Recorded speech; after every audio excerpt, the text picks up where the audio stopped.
चिरू होणे ओळखे सोय गुरु तैसा करणे उपकारू मनोनी चरणी लागला. पूर्णावती नायकोणी श्री गुरुनाथ संतोषोणी सांगत ती विस्तारोणी गुरु सेवा विधान.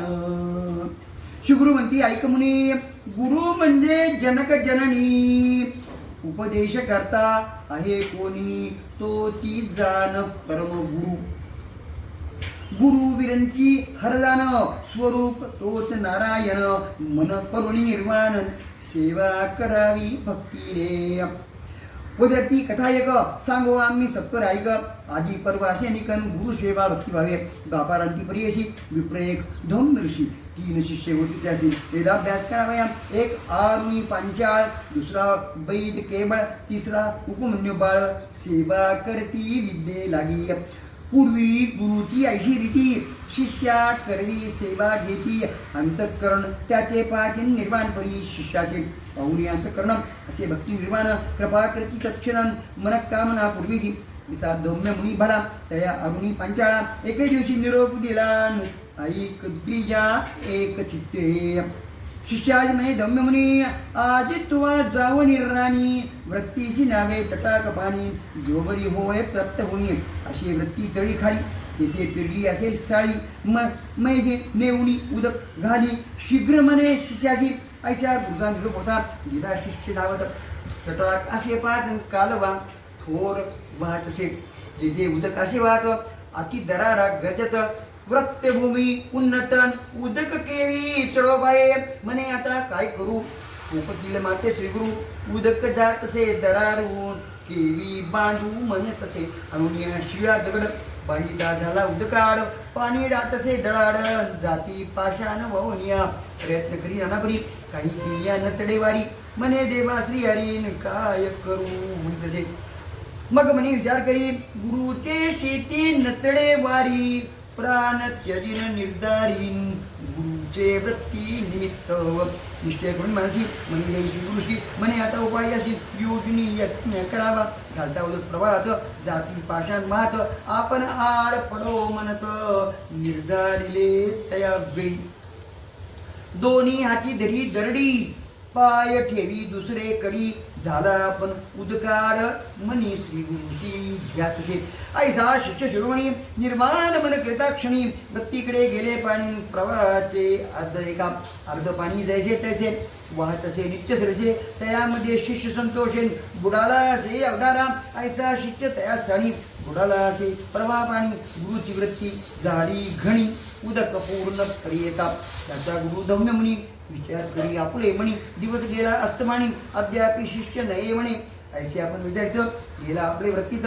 झाले असे उदक बहुतन देखे शिष्य तया स्थानी. म्हणे शिष्या काय झाले, किंवा बक्षिले व्याघ्र व्याळे. उदका निमित्त कष्ट केले कोठे असे म्हणतसे. ऐसे म्हणी विचारित उंच स्वरे पाचारित. अरे शिष्या सखया म्हणत, प्रेम बामे बोलवी येणे परी करुणावती. आचार्य तसे दौम्य मुनी प्रश्न शब्द पडे. शिष्यकानी केतोनी मग निघाला. मुनी गुरुशी नमन केले भागेशी. दौम्य मुनी महर्षी अलिंगोनी अश्वाचे. वरदितला त्यावेळी ऐक शिष्या स्तंभ मोळी. मोठे विद्या आली सगळी वेदशास्त्रादी व्याकरण. ऐसे म्हणतात क्षणी झाला विद्यावंत ज्ञानी. लागतसे गुरुचरणी भक्तिभावे करून या. कृपानिधी दौम्य मुनी आपुले आश्रमाने. निरोप दिला संतोष होणे विवादी आता करी म्हणे. निरोप घेऊन जाणा गेला आपले स्थाना. अनेक दोघे शिष्य जाणार होते त्या जोडी. दुसरा शिष्य बैठ जाणार गुरुची करी शुश्रूषणा. त्याचे पाहावया अंतःकरणात दौम्य गुरु म्हणतसे. दौम्य मनिष्ठाशी सांगेन एक दिवशी तू जाऊन हरणेशीन भक्ती आमची राखीजे. रक्षून या वृत्तीशी अनावे धान्य घराशी. ऐसे म्हणता महर्षीन गेला तया वृत्तीकडे. वृत्ती पिके जवरी अहोरात्र कष्ट करी. रात्री होता औषधी आला आपले गुरुपाशी. सांगता झाला श्री गुरुशी म्हणे विही भरली राशी. आता अनावे घराशी काय निरोप म्हणतसे. मग म्हणे सौम्य मुनी बारे शिष्या शिरोमणी. कष्ट केले बहुतराणी आता धान्य आणावे. येणे म्हणून देती एक गाडा. तया जुंपोनी एक रेडा. गुरु म्हणे जावे पुढात शीघ्र यावे मन तसे. एकीकडे झुंपी रेडा आपण ओढी दुसरी कडा येणे परी घेऊनी गाडान आला तया वृत्ती जवळी. दोन खंडी साळीसी दरे शिष्य गाडी अशी एकीकडे रेडी अशी जुंपून ओढी आपण देखा. रेडा चाले शीघ्रेशी आपण नये तयाच रशी मग आपले कंठासी बांधिता झाला जू देखा. सत्राने तयासरशी चालत आला मर्गाशी रुतला रेडा चिखलेसी आपले गळा ओढी असे. चिखली रुतला रडा म्हणून चिंता करी बहुमणी आपण ओढी. सत्राणी गळा फास पडे त्याचा सोडून या रडी अशी काढले शिष्य गाडी अशी. ओढीचा आपल्या गळापासून पडून प्राण ते दुख आहे इतके निर्वाणी. सन्मुख पावला दम्य मुनी त्या शिष्याचे पाहून ननी कृपा अधिक उपजली. सुरून या शिष्याचे अलिंगोनी पूर्णाभरते वरदितला अभिमतेन संपन्न होसी वेदशास्त्री. वरदेता तत्क्षणेशी सर्व विद्या आली त्याशी निरोप घेऊन या गळाशी गेला शिष्य परियेचा. तिसरा शिष्य उपमन्यू सेवेविषयी महानिपुण गुरुची सेवा शुश्रूषून बहु करी प्रियसा. त्यासी व्हावा बहुत आहार म्हणून विद्या नोहे स्थिर. त्याही विचार करीत तो गुरु याते करावा उपाय एक. त्याशी म्हणे दम्य मुनी तुझं सांगतो म्हणून नित्य गुरे घेऊन राणी रक्षण करी तया दे. ऐसे म्हणता गुरु मुनी नमन करी त्यांचे चरणी. गुरु घेऊन या राणी चारवी तपू बस खुदा लागता आपणाशी शीघ्र आणली घराशी. कोपे गुरु तयासी म्हणे शीघ्र येतो शिका. सूर्य जाय अस्तमाशी तवरे राखी गुरे राणी. येणे परी प्रतिदिनी वर्तावे तुवा म्हणत असे. अंगीकारून शिष्य राहणार गुरे घेऊन गेला राहणार. क्षुधाक्रांत होऊन जाणार चिंतित से श्री गुरुशी. चरवी गुरे नदी तिरी आपण तेथे स्नान करी. तया जवळी घरे चारी असती विप्र आश्रम तेथे. जाऊन या त्या स्थानात भिक्षा मागे परिपूर्ण भोजन करी सावधान गो धन रक्षी. येणे परी प्रति दिवशी रक्षणे आणि गुरे निशी व्रतदायसे. तेरे दिवशी पुसता झाला दम्य मुनी.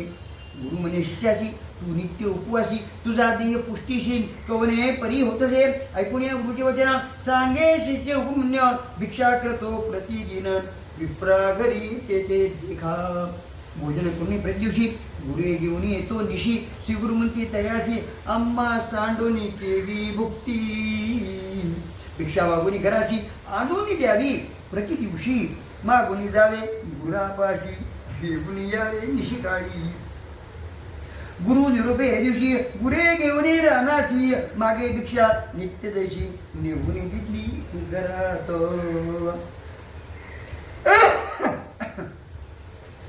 घरी त्याशी भोजन कधी नवे परिपूर्ण. पुनरती जाई त्या स्थानात भिक्षा करोनी गेली तसे. नित्य भिक्षा वेळा दोन्ही. पहिली भिक्षा देऊन कदनी दुसरी आपण बक्षोनी काळायचा कंठी तसे. येणे परी क्वचित काळ वर्तता झाला महास्थूळ. एक दिवशी गुरु कृपाळ पुसत तसे शिष्याचे. शिष्याने वृत्तांत येणे आपली क्षुधाक्षमता. नित्य भिक्षा मागत वेळ दोन्ही म्हणतसे. एक वेळ घराशी आणून देतो प्रति दिवशी भिक्षा. दुसरी खेपेशीन करीतो भोजन आपण. ऐसे म्हणतात दम्य मुनी आला शिष्यावरी कोपणी. म्हणे भिक्षा वेळ दोन्ही आणून घरी देई पा. गुरु निरूपजेने बरी द्या दोन्ही भिक्षा आणून घरी. देता झाला प्रीती करीन घरी क्लेश न करीत. गुरे चैत्र आला असे शिष्य सुधाक्रांत.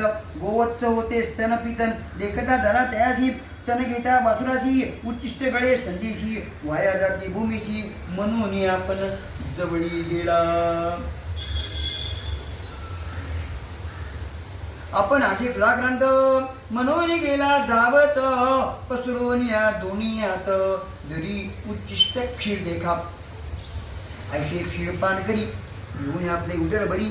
दोन वेळा भिक्षा घरी देतसे भाव अधिक पुष्ट झाला त्याने मने गुरु अवलोकन पाव नित्य शरीर लक्षण कैसा सो तिथे गर्भूतीचे त्याची कोणे परिपुष्ट होती सांगे आपले वृत्तांताची उच्चिष्ट क्षीर पान करीतो तुम्ही शिष्याशी मतीन होय उच्चिष्टेशी दोष असे बोचीन बक्षू नये आजीचे बक्षू नको म्हणे गुरु नित्य नाही तया हारू दुसरे दिवशी म्हणे रू काय करू मन तसे हे बडी पुरेसे जात होत